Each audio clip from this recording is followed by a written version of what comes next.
ini membawa kita menelusuri jejak waktu, ke sebuah danau yang tidak hanya menjadi penampung air, tetapi juga penyimpan sebuah riwayat agung tentang kepatuhan, ujian, dan kekuatan spiritual yang luar biasa. Terletak di wilayah Karawang, Jawa Barat, Situ Kamojing bukanlah sekadar bentang alam biasa. Di balik ketenangan airnya, tersimpan sebuah legenda yang diwariskan dari generasi ke generasi, sebuah cerita tentang seorang murid dan guru, serta sebuah pusaka sakti yang menjadi cikal bakal terbentuknya danau itu sendiri. Mari kita selami lebih dalam kisah yang membentuk danau penuh makna ini. Pada zaman dahulu kala, di sebuah wilayah yang subur dan makmur di Tatar Pasundan, hiduplah seorang tokoh yang sangat dihormati karena kedalaman ilmu agamanya serta kesaktiannya. Beliau dikenal dengan nama Mbah Jagaraksa. Sosoknya begitu disegani bukan hanya karena kekuatan lahiriahnya, tetapi juga karena kebijaksanaan dan keteguhan imannya kepada Sang Pencipta. Beliau mengabdikan hidupnya untuk menyebarkan ajaran kebaikan dan menjadi penasihat spiritual bagi masyarakat sekitar. Mbah Jagaraksa bukanlah orang sembarangan. Beliau adalah seorang pertapa ulung yang telah mencapai tingkat spiritualitas yang tinggi. Hari-harinya diisi dengan berzikir, berdoa, dan mendekatkan diri kepada Allah. Kediamannya yang sederhana di lereng sebuah bukit yang sunyi seringkali didatangi oleh orang-orang dari berbagai penjuru. Mereka datang untuk meminta nasihat, belajar ilmu, atau sekadar memohon doa restu agar kehidupan mereka senantiasa berada dalam lindungan dan ridho yang maha kuasa. Ketenaran Mbah Jagaraksa tersebar luas, melintasi batas-batas desa hingga terdengar ke lingkungan keraton. Banyak bangsawan dan ksatria yang ingin berguru kepadanya, berharap dapat menimba sebagian kecil dari ilmu dan kebijaksanaannya. Namun, Mbah Jagaraksa sangat selektif dalam menerima murid. Beliau tidak mencari murid yang hanya menginginkan kesaktian untuk gagah-gagahan, melainkan mencari jiwa-jiwa yang tulus dan murni dalam pencariannya akan kebenaran hakiki. Bagi Mbah Jagaraksa, ilmu sejati adalah ilmu yang mendekatkan pemiliknya kepada Sang Pencipta, bukan yang justru membuatnya sombong dan merasa lebih unggul dari sesama. Prinsip inilah yang beliau pegang teguh. Beliau percaya bahwa kekuatan terbesar seorang manusia tidak terletak pada kesaktiannya, melainkan pada kemampuannya untuk mengendalikan hawa nafsu dan menjaga amanah yang telah dipercayakan kepadanya dengan penuh kepatuhan. Kehidupan di sekitar pertapaan Mbah Jagaraksa berjalan dengan damai dan tentram. Masyarakat hidup rukun di bawah bimbingan spiritualnya. Alam pun seolah turut mendukung ketenangan suasana, dengan hutan yang lebat, udara yang sejuk, dan suara-suara alam yang menenangkan jiwa.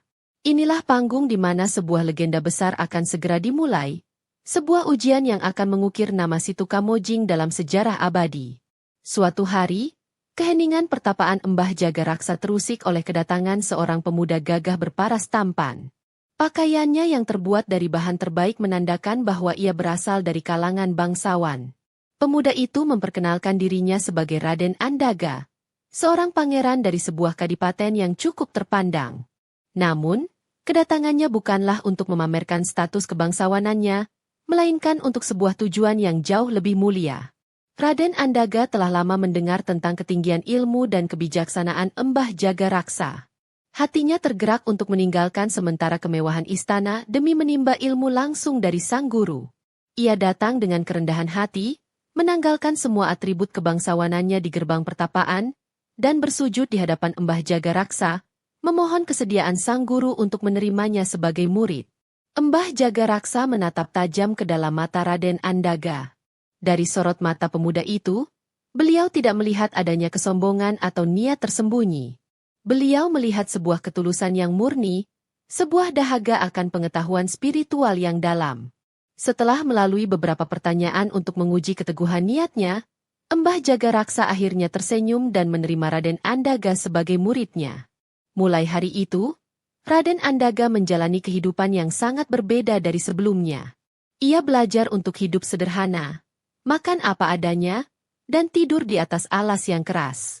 Setiap hari, ia menerima berbagai macam ajaran dari Mbah Jagaraksa, mulai dari ilmu kanuragan untuk pertahanan diri, hingga ilmu batin untuk mengendalikan jiwa dan mendekatkan diri kepada Allah.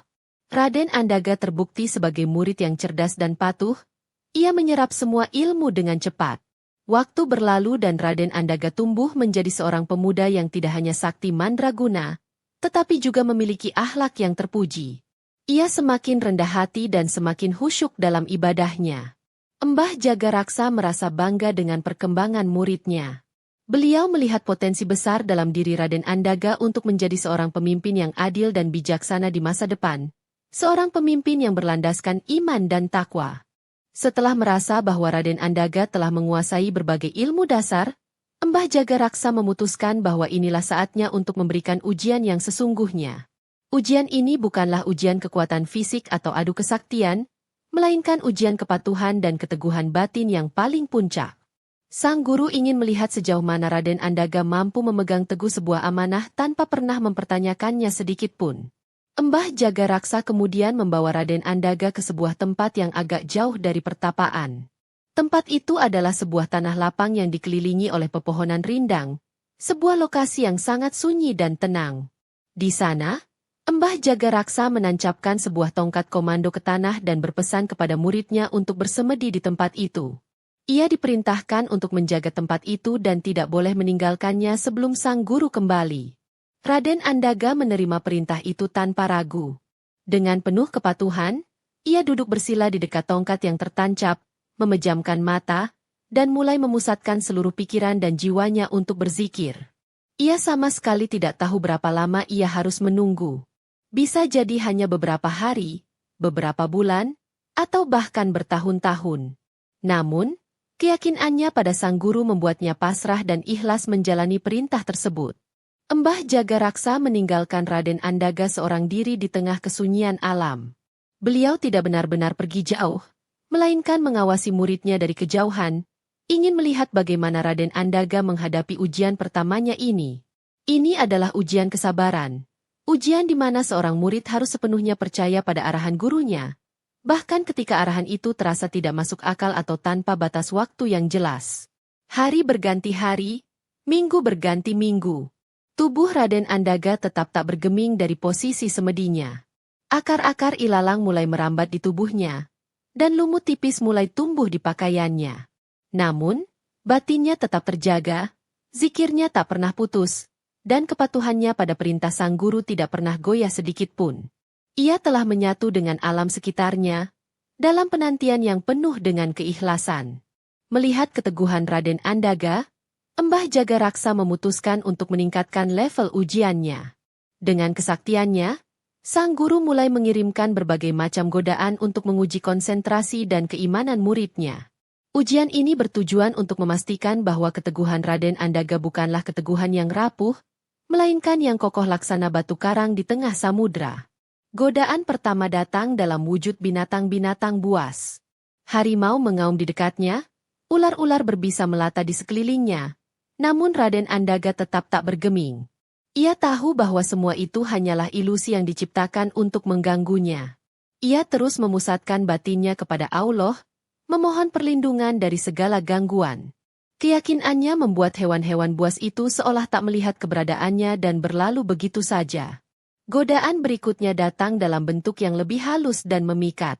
Tiba-tiba, di hadapannya muncul taman yang sangat indah dengan hidangan lezat yang menebarkan aroma menggugah selera. Ia yang sudah berbulan-bulan tidak makan dan minum tentu merasakan gejolak dalam perutnya. Namun, Raden Andaga sadar bahwa ini adalah ujian terhadap hawa nafsunya.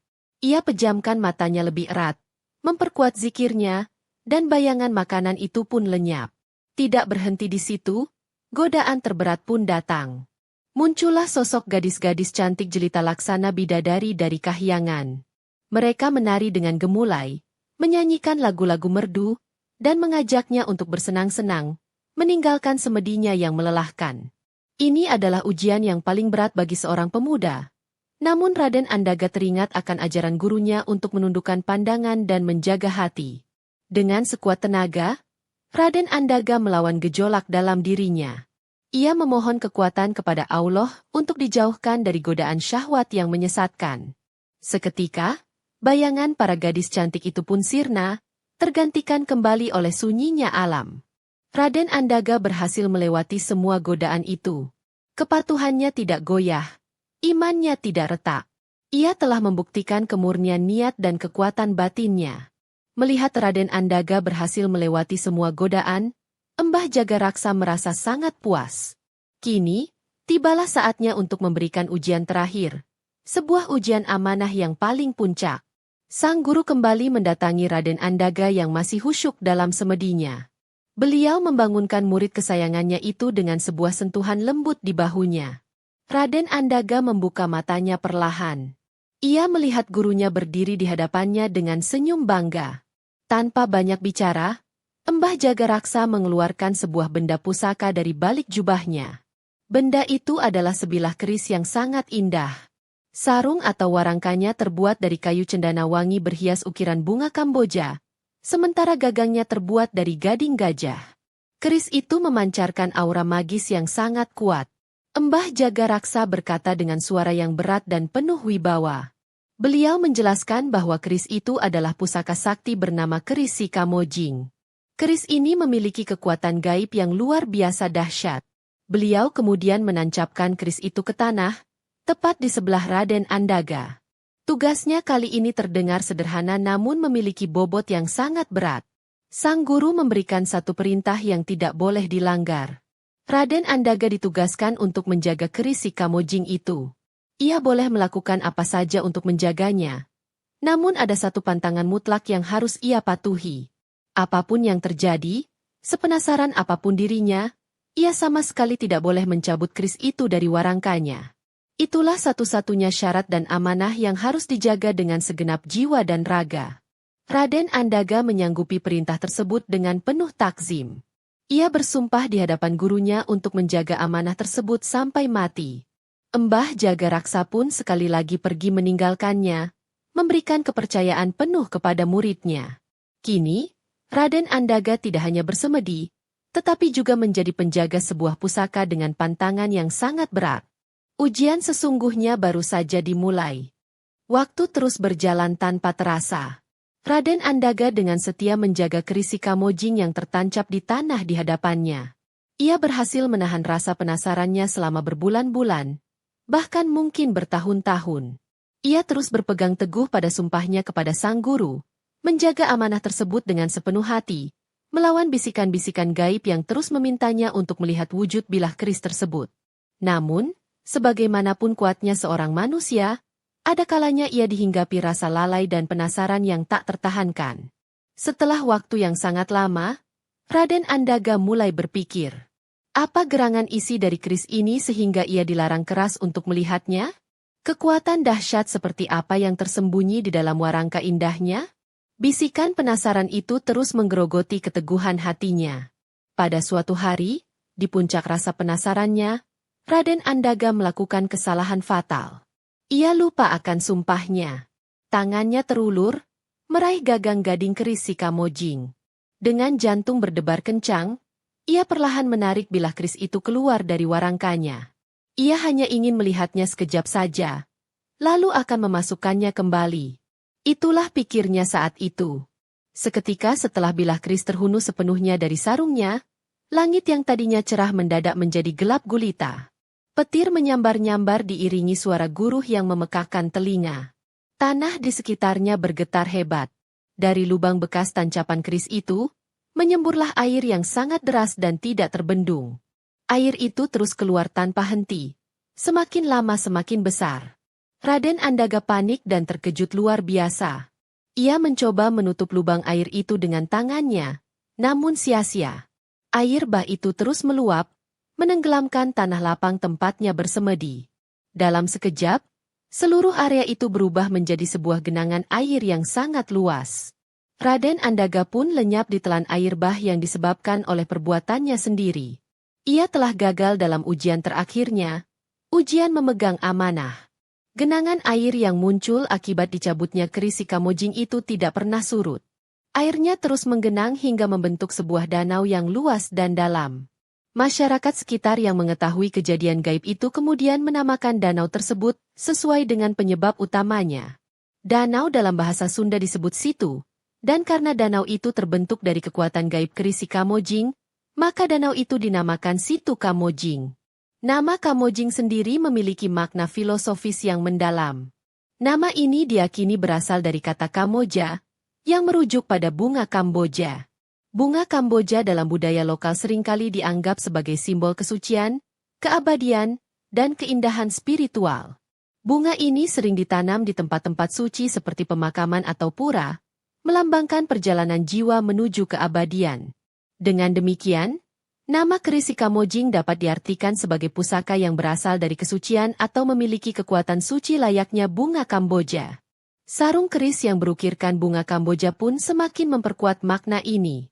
Keris itu adalah perwujudan dari kekuatan suci yang harus dijaga dan dihormati, bukan untuk dipertontonkan atau dieksploitasi karena rasa penasaran semata.